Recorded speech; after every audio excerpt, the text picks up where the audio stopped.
Los impactantes acontecimientos sucedidos el 7 de julio de 2016 cambiaron para siempre la vida del Departamento de Policía de Dallas. No pasa un día sin que los oficiales no piensen en sus compañeros caídos en la tragedia. Estamos hablando del tiroteo que tuvo lugar en el Central College, en la ciudad de Dallas, Texas. Este impactante atentado dejó víctimas fatales y heridos a causa de un enfrentamiento armado entre un ex militar y el cuerpo de policía local. En el episodio de hoy vamos a explorar todos los detalles de esta sanguinaria jornada y cómo llegó a su trágico final.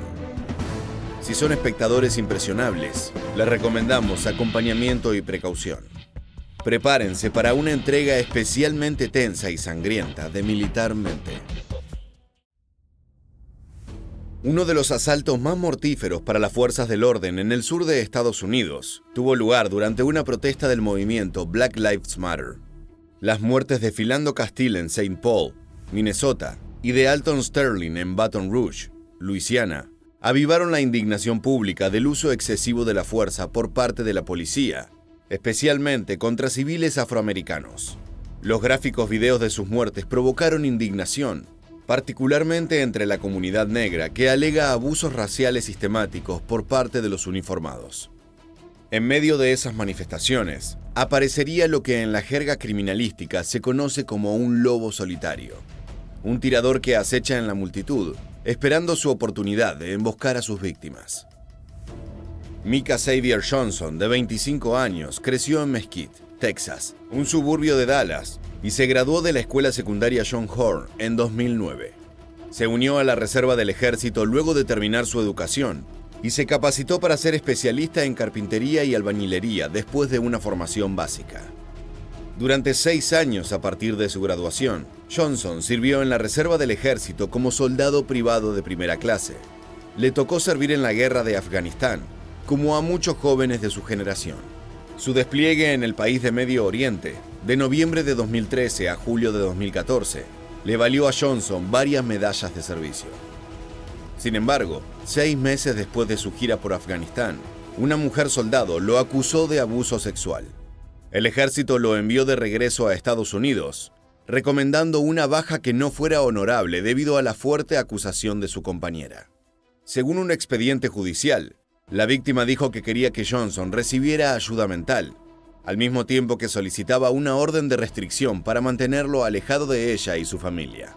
Finalmente, Johnson abandonó la reserva del ejército en 2015, 9 meses después de regresar del despliegue en Afganistán.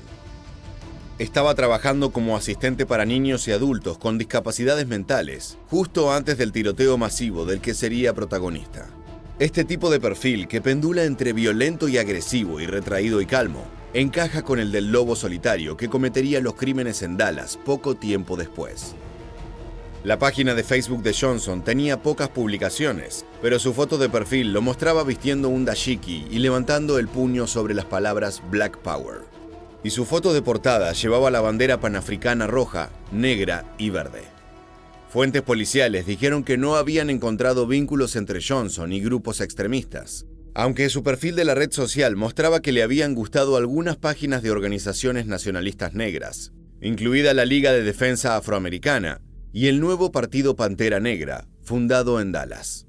El cóctel de violencia, trauma de guerra, ideologías extremistas y conductas de desenfreno sexual convertían a este personaje en una bomba a punto de explotar, cosa que sucedería el 7 de julio de 2016.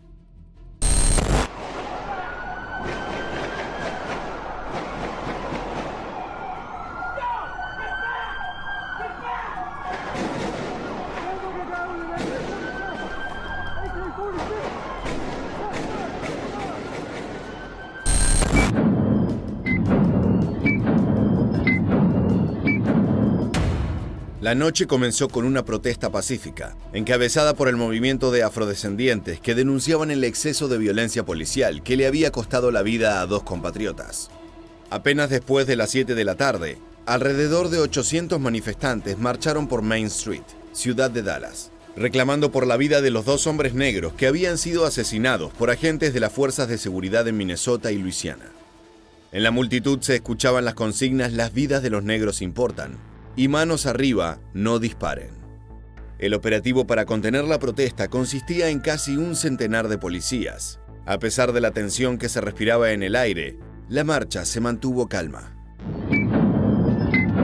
A las 8:57 p.m., la marcha se estaba desconcentrando y muchos de los manifestantes se dirigían de regreso a sus hogares cuando un sonido sordo retumbó en las calles.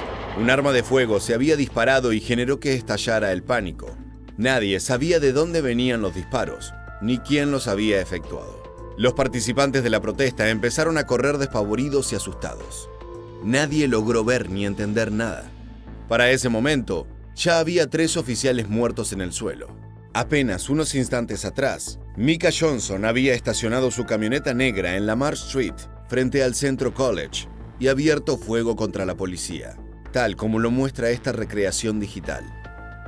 Shortly before 9 p.m. on July 7, 2016, Micah Johnson parked his black SUV on Lamar Street in front of El Centro College. The hazard lights were still flashing. He put on a tan body armor vest and headed south towards Main Street. At 8:58 p.m., as demonstrators made their way east on Main Street, Johnson fired his automatic or semi-automatic rifle into a police car and at Dallas police officers who were walking among the protesters. His bullets struck and killed Senior Corporal Lauren Aarons, Officer Michael Kroll, and Officer Patrick Zamarripa. Johnson estaba armado con un rifle AK-47, 2 pistolas semiautomáticas y un chaleco antibalas militar. Sus movimientos técnicos eran impecables, dignos de un soldado norteamericano altamente entrenado. Después de haber abatido a los oficiales y seguir disparando para que no lo siguieran, Johnson avanzó en su misión asesina. En la balacera hirió gravemente a otros 3 agentes de policía de Dallas, Gretchen Rocha, Iván Saldana y Jorge Barrientos, y a 2 civiles, Billy Ray Williams y Shetamia Taylor. Un minuto exacto después de las 9 de la noche, algunos agentes pidieron refuerzos desesperadamente por radio, a la vez que otros cargaban físicamente a sus colegas baleados en la parte trasera de los patrulleros y los llevaban rápidamente al hospital para intentar salvarles la vida. Mientras tanto, el tirador se dirigió hacia el norte por Lamar Street, sin dejar de disparar contra los oficiales del cuerpo de Dallas Area Rapid Transit que venían de la estación West End al lugar. En esta segunda ráfaga de balas, 3 oficiales de la fuerza DART también resultaron seriamente heridos. Johnson parecía estar subido a un frenesí homicida y no pensaba detenerse. Una vez que liberó la puerta, el terrorista intentó ingresar al Central College disparando desde las puertas de vidrio de la entrada. Pero los oficiales Brian Shaw y John Abbott, apostados adentro, respondieron a su ofensiva con sus armas reglamentarias. Si bien ambos agentes resultaron heridos en el intercambio de disparos, obligaron a Johnson a retroceder. Siguiendo su camino asesino, Johnson se dirigió hacia Lamar Street, escondiéndose detrás de los pilares de concreto de la universidad, acercándose sigilosamente al oficial de DART, Brent Thompson, como si se tratara de un depredador a punto de atacar. El video desde una azotea cercana muestra a Johnson disparando a la izquierda de un pilar que el policía estaba usando como cobertura. Luego, el ex marín giró hacia la derecha y le disparó a su víctima por la espalda, abatiéndolo en una cruel emboscada. De pie junto a él, el homicida gatilla contra el cuerpo sin vida del oficial una y otra vez, destilando un odio pocas veces captado en video. Compartimos las imágenes.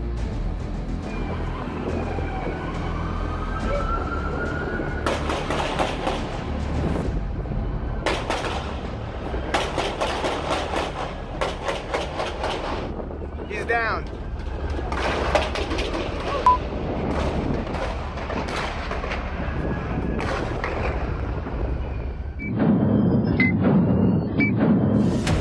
Luego del brutal asesinato, Johnson dobló por la esquina y bajó por la calle hasta llegar a una entrada lateral, logrando ingresar al establecimiento. El ex marín subió las escaleras hasta el segundo piso, atravesó la biblioteca y recorrió el camino hasta el final de un pasillo en el que había una ventana.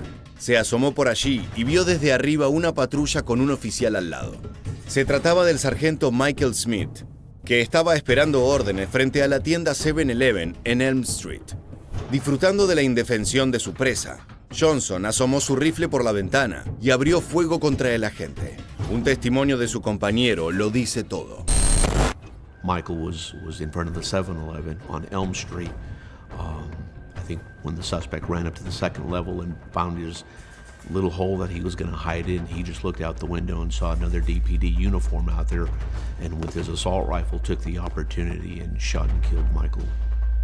Michael never even saw it coming.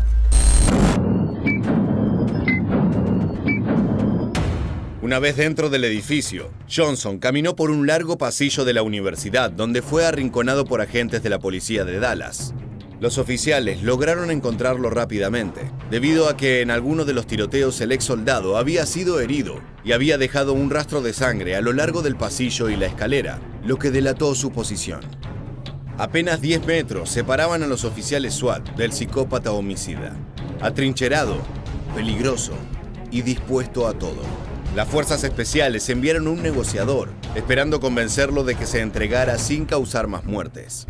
Prestemos atención a un fragmento para intentar entender el estado psíquico en el que se encontraba el asesino. Yo, I'm black. All I'm asking is that we resolve this situation, man. I want to hear your story. The talking is over. It's time for revolution, brother. If you are my brother, put the weapon on both sides. Durante las siguientes horas, los agentes intentaron dialogar con el marín, que parecía lúcido, pero fanatizado con la idea de seguir asesinando agentes. El jefe de policía de Dallas de aquel entonces, David Brown, declaró que el sospechoso dijo que estaba enfurecido y que quería matar especialmente a los oficiales blancos. Las negociaciones no parecían avanzar y el clima estaba cada vez más tenso. Brown también reveló que durante las 2 horas en las que la policía estuvo negociando con el atacante, este se dedicó a burlarse y a amenazar a los agentes. Básicamente nos mintió, jugó, se rió de nosotros, cantó, nos preguntó cuántos policías había matado, dijo que quería matar más, que lo estaba disfrutando. Durante el intercambio con el negociador, Johnson dijo que actuaba solo y que no estaba afiliado a ningún grupo extremista, pero citó los asesinatos a tiros de hombres negros por parte de agentes de policía en Luisiana y Minnesota, los mismos hechos que provocaron la protesta en Dallas y muchas otras ciudades. El diálogo finalmente fracasó y se volvió a abrir el fuego. En esta nueva balacera se intercambiaron más de 200 disparos. El jefe de la policía sentía que ya no había más tiempo que perder. Si no actuaban de inmediato y de una forma drástica, Johnson era capaz de asesinar a una más gente.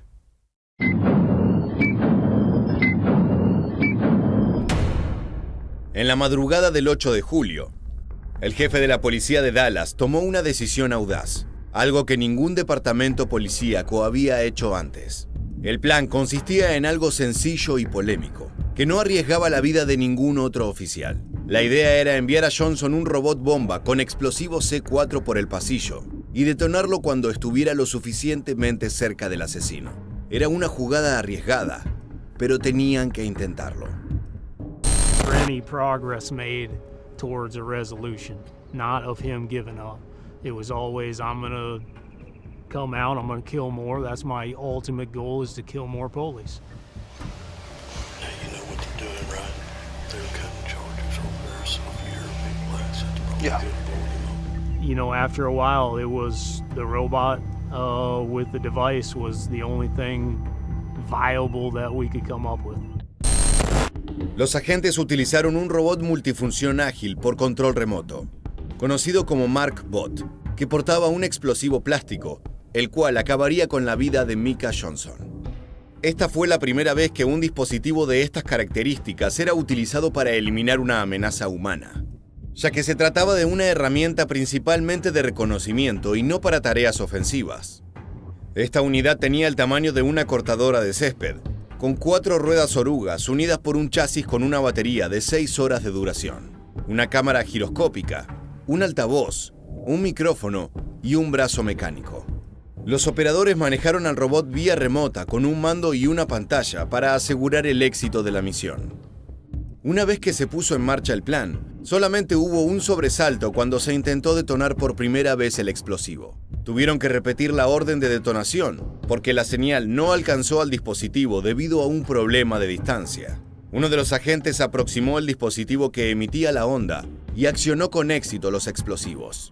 Apenas 4 horas y media después de los primeros disparos que habían causado una masacre y el terror en el corazón de Dallas, Micah Xavier Johnson estaba muerto. La escena del crimen después de la detonación parecía un bombardeo en Afganistán. Les compartimos algunas de las imágenes.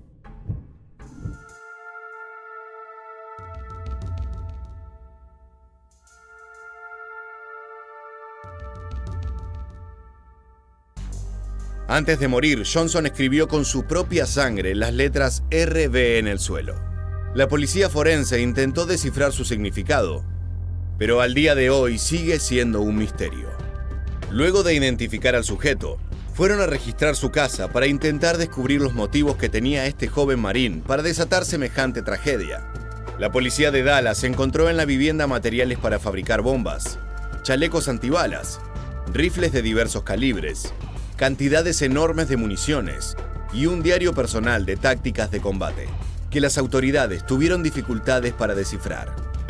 Si bien era claro que Johnson tenía planificados más ataques similares a los que cometió en el Camino College, no se pudo llegar a ninguna conclusión de los verdaderos motivos de por qué llevó adelante la matanza.